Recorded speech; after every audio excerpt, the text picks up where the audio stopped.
प्यारे विद्यार्थियों, मैं सुमन तिवारी हिंदी कक्षा में आप लोगों का बहुत बहुत स्वागत है।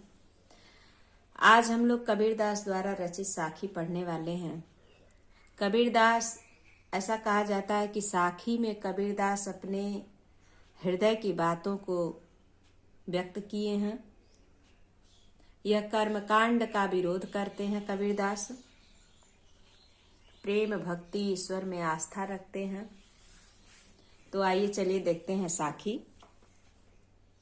सतगुरु हम सो रीझ कर एक कहया प्रसंग, बरसा बादल प्रेम का भीज गया सब अंग।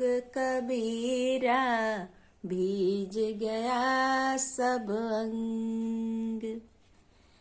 राम नाम के पट तरे देवे को कछु नाही, क्या ले गुरु संतोषिए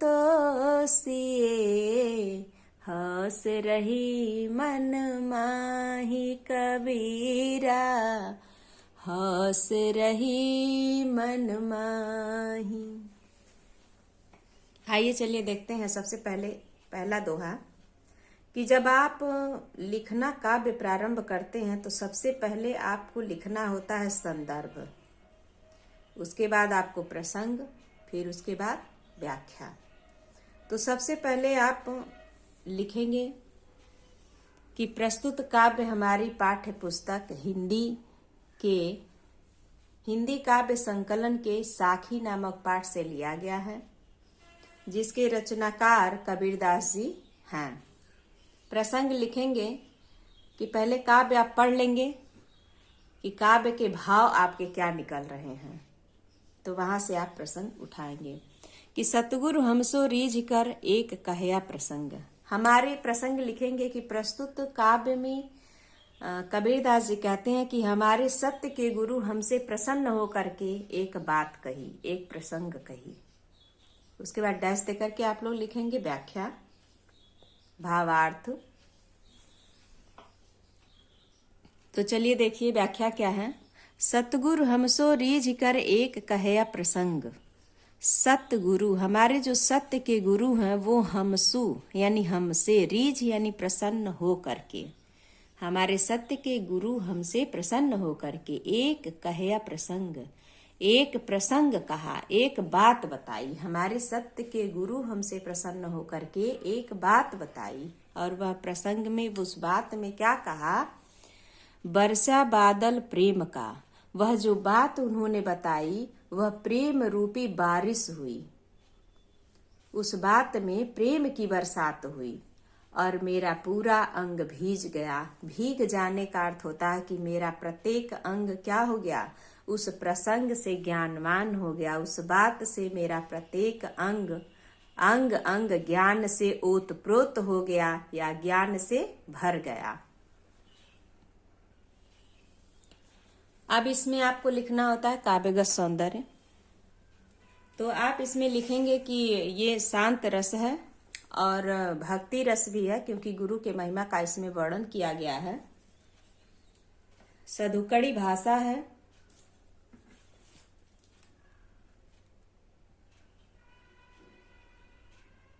और अनुप्रास अलंकार है, क्योंकि यहाँ ब व्यंजन वर्ण आवृत्ति हुई है। चलिए दूसरा देखते हैं। राम नाम के पट तरे देवे को कछु नाही, क्या ले गुरु संतोषिए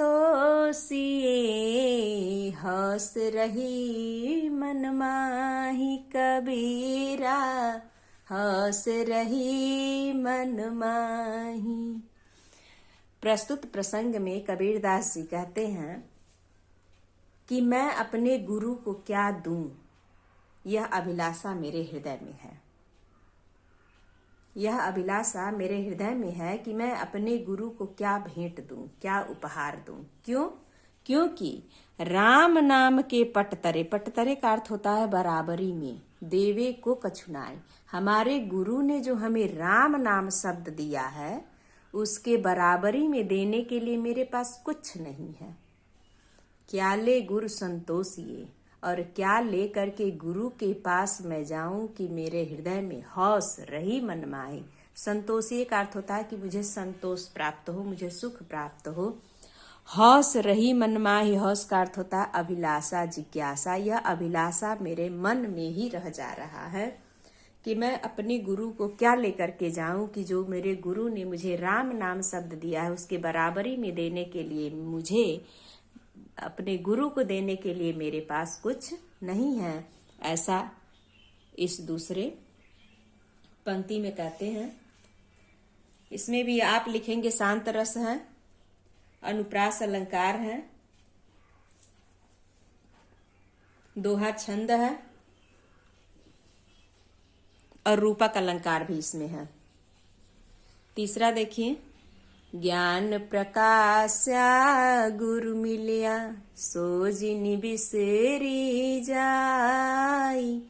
जब गोविंद कृपा करी तब गुरु मिलिया आई। कबीरा तब गुरु मिलिया आई। ज्ञान प्रकाश्या गुरु मिलिया, जब ज्ञान का प्रकाश मेरे हृदय में हुआ तब मुझे ज्ञात हुआ, तब मुझे गुरु प्राप्त हुआ। या जब मुझे गुरु मिले तो मेरे हृदय में ज्ञान का प्रकाश हुआ।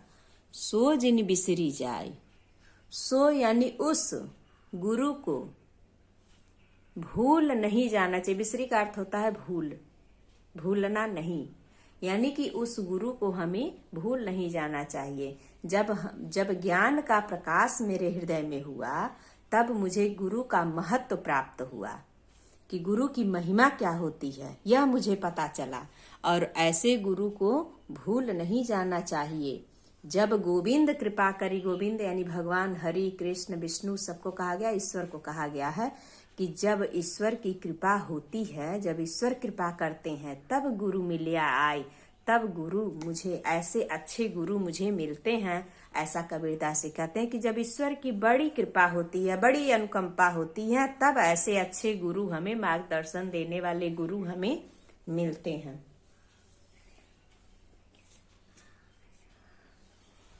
चौथा देखिए, माया दीपक नर पतंग भ्रमी भ्रमी में पड़ंत। कह कबीर गुरु ज्ञान तै एक आध उबरंत। कबीरा एक आध उबरंत। माया दीपक नर पतंग भ्रम भ्रम इमे पड़ंत। यह जो संसार है वह माया रूपी क्या है, दीपक के समान है। यह जो संसार है, कबीरदास जी कहते हैं कि हे मनुष्य, यह जो संसार है वह माया रूपी दीपक के समान है, और जो मनुष्य है वह फतिंगे के समान है। फतिंगा यानी एक कीड़े के समान है। जो रात में दीपक जलते हैं, बरसात के मौसम में आप देखते होंगे कि अधिकतर एक फतिंगा कीड़ा होता है जो उस दीपक में बार बार पड़ता है। तो उसी के समान यह जो संसार है, बताए हैं दीपक के समान यह संसार है। माया रूपी दीपक है, मायावी दीपक है संसार। और जो नर है यानी कि मनुष्य है वह फतिंगे के समान है, एक कीड़े की भांति है जो भ्रम में यानी भ्रमित होकर के बार बार इसमें पड़ता है। किसमें, माया रूपी दीपक में। माया जो संसार है माया रूपी, वो दीपक के समान बताया गया है। और उसी दीपक में मनुष्य जो है फतिंगे की भांति है, वह बार बार पड़ता। क्यों? क्योंकि जब दिया जलता है तो रात्रि के समय में फतिंगा उसकी चमक, उसकी चकाचौंध रोशनी को देख करके उसमें दौड़ता है, और उस रोशनी में वह बार बार जाता है। एक आध बार वह अपने जीवन से उबर जाता है, अन्यथा उसमें वह जल करके मर जाता है। तो इसलिए कबीरदास जी कहते हैं कि यह जो दीपक है, माया रूपी जो संसार है, वह दीपक के समान है, और जो मनुष्य है वह पतिंगे के समान है। और बार बार इसमें यानी माया रूपी संसार में दीपक में पड़ा रहता है। कबीर कहें गुरु ज्ञान थे, कहें कबीर गुरु ज्ञान थे। कबीरदास जी कहते हैं कि एक गुरु का ज्ञान ही तय है, एक गुरु का ज्ञान ही है कि जो इस संसार से, माया रूपी संसार से एकाध बार हम निकल सकते हैं। यानी कि गुरु के ज्ञान में, गुरु के संरक्षण में रह करके गुरु का ज्ञान प्राप्त करेंगे तो इस माया रूपी संसार से मैं बाहर आ सकता हूँ, ऐसा कबीरदास जी कहते हैं।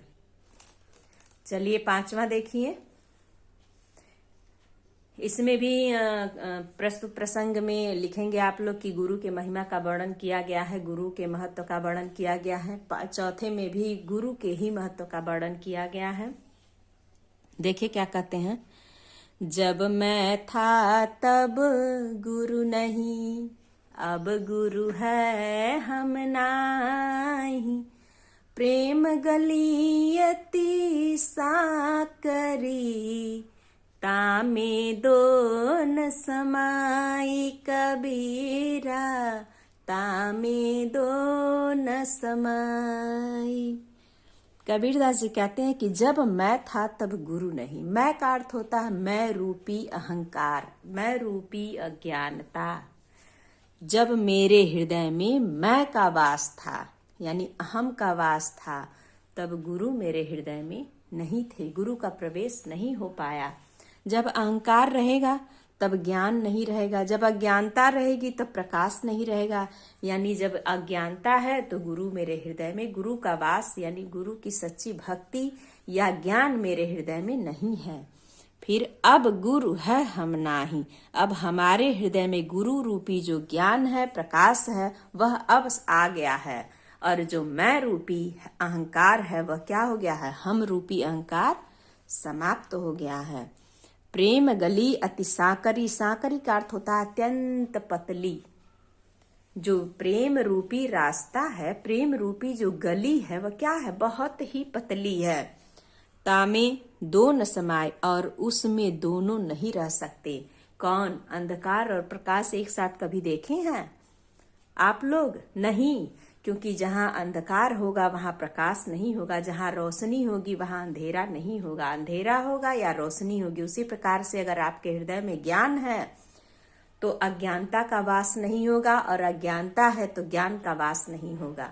दो में से एक ही हो सकता है। कबीरदास जी कहते हैं कि यह प्रेम रूपी जो गली है वह क्या है, अत्यंत ही, बहुत ही पतली है। तामे दो न समाये, इसमें दोनों नहीं रह सकते, एक ही रह सकता है, या तो ईर्ष्या, या तो प्रेम, या तो ज्ञान, या तो अज्ञानता, या तो प्रकाश, या तो अंधकार। दो में से एक ही रह सकता है। कितनी अच्छी बात कबीरदास जी कहते हैं। अपने मन के भावों को कबीरदास जी इसमें व्यक्त किए हैं अपनी साखी में। ऐसा कहा जाता है कि समस्त अपने हृदय की बात इस साखी में प्रस्तुत किए हैं। चलिए अगला देखते हैं। भगति भजन हरि नाव है, दूजा दुख अपार।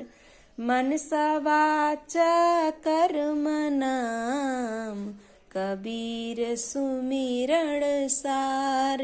कबीरा कबीर सुमिरण सार। भगति भजन हरि नाव, हरि तक पहुंचने के लिए जो नाव है, जो रास्ता है, वह क्या है, भक्ति और भजन है। यानी भक्ति और भजन के माध्यम से ही हम ईश्वर तक पहुंच सकते हैं।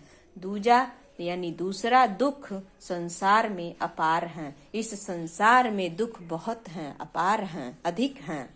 मनसा वाचा कर्म नाम, मन से वाणी से, वाचा यानी वाणी से, कर्म नाम यानी कि कर्म से, मन से, अपने अशुद्ध मन से, अच्छे विचार, अच्छे वाणी से और अच्छे कर्मों के द्वारा यदि अगर हम सुमिरण करें, याद करें ईश्वर को, तो कबीरदास जी कहते हैं कि संसार रूपी सागर जो है उससे हम पार उतर सकते हैं, उतर जाते हैं। एक ही माध्यम है इस संसार से, भवसागर से पार होने का। ईश्वर को हम याद करें, अच्छे मन से भजन करें, भक्ति करें, तो वह भजन भक्ति ही हमें इस रास्ते पर ले जाएगी।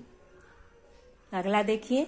कबीर चित्त चमकिया, चहु दिस लागी लाई। हरि सुमिरण हाथ घड़ा, बेगिले हु बुझाई कबीरा, बेगिले हु बुझाई। कबीर चित्त चमकिया, चहुदिस लागी लाए। कबीरदास जी कहते हैं चित्त यानी हमारा हृदय, चमकिया यानी जब चमकता है, हमारे हृदय में जब प्रकाश होता है, जब हमारा हृदय प्रकाशवान होता है, चहुदिस लागी लाए, तो चारों दिशाओं में, समस्त दिशाओं में मुझे आग सी लगी हुई प्रतीत होती है, दिखाई देता है। कबीरदास जी कहते हैं कि जब मेरा हृदय चमक उठता है यानी ज्ञान से भर जाता है, तब हमें अज्ञानता रूपी आग लगी हुई संसार में बहुत दिखता है। हर सुमिरण हाथ गरा, और ईश्वर को याद करिए तो आपके हाथ में एक ईश्वर क्या है, ज्ञान रूपी घड़ा दे देता है, और बेगे यानी तेजी से लेहू बुझाई, और उस ज्ञान रूपी घड़े से जो संसार रूपी सागर में आग लगी हुई है, उस ज्ञान रूपी घड़े से क्या करें, बुझा लेना चाहिए, तुरंत बुझा लेना चाहिए। तो आपको हमारे प्रिय विद्यार्थियों यह वीडियो कैसी लगी, कमेंट अवश्य करें, अधिक से अधिक शेयर करें, और आपको जो अच्छा लगता हो वो करें। कमेंट करके अवश्य बताएं कि इसमें क्या समझ में आता है, क्या समझ में नहीं आ रहा है, अच्छा है वीडियो कि नहीं है, कमेंट अवश्य करें। अधिक से अधिक आप शेयर करें। धन्यवाद।